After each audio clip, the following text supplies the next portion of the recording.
Hello viewers, পরীর রাজা পরিচালন চ্যানেলে আপনাদের সবাইকে স্বাগত। তো আজ আপনারা থাম্বনেলে দেখতেই পেরেছেন যে 30 মিনিটে দৌলত পরী হাজির করুন। এই দৌলত পরীটা ধন দৌলত দিয়ে আপনাকে ভরপুর করে দিবে। তো এই দৌলত পরী যদি আপনারা একবার হাজির করতে পারেন, তাহলে পরে আপনাদের আর কোনো রকম কোনো কাজ করতে হবে না। তো এই দৌলত পরীকে দিয়ে শুধুমাত্র আপনারা টাকা পয়সাই নিতে পারবেন, আদার্স অন্য কিছু করাইতে পারবেন না, কিন্তু তাও বান বশীকরণ আর আপনার প্রবলেমগুলো দেখতে পারবেন।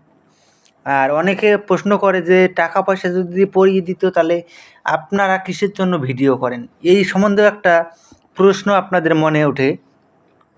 যারা চালান করে, যাদের কাছে আকাশপরী থাকে, তাদেরকে কোনো দিনও পরী টাকা পয়সা ধন দৌলত সোনা দানা কিছুতেই এনে দিবে না। এটা 1 নম্বর কথা হলো। আপনাদের পয়েন্টগুলো আমি আপনাদেরকে বুঝিয়ে দিলাম। কেননা এটা নিয়ে আপনারা অনেক ভাইয়েরাই আমাকে জিজ্ঞেস করেছেন, তাই আমি ভিডিওর মাঝখানে বলে আমি আপনাদেরকে বুঝিয়ে দিলাম। তো আশা করি আপনারা পুরো বিষয়টা ক্লিয়ারভাবে বুঝতে পেরেছেন।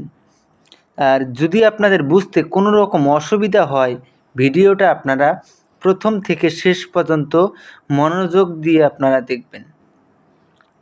আর এটা যদি আপনারা নিজেরা করতে না পারেন, চালান করে নিতে চান, তাহলে পরে স্ক্রিনে দেওয়া নাম্বারে আমার সঙ্গে যোগাযোগ করে নেবেন। আর অন্য কোনো দেশ থেকে যদি ফোন করতে যান, তাহলে পরে সামনে 0091 এটা কোডটা বসিয়ে নেবেন, বসিয়ে এই নাম্বারটা দিবেন, তাহলে পরে আমাকে পেয়ে যাবেন। হোয়াটসঅ্যাপ, ইমো সব কিছুই রয়েছে।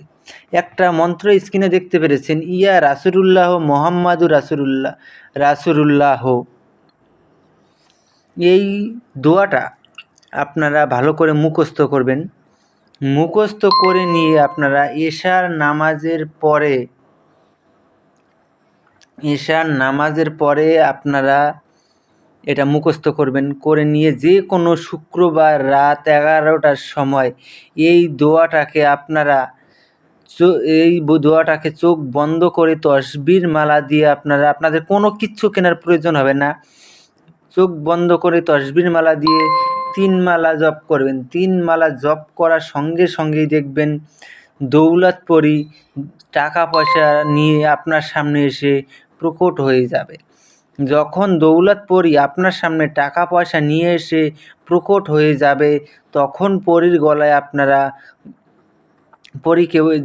পরীকে বলবেন যে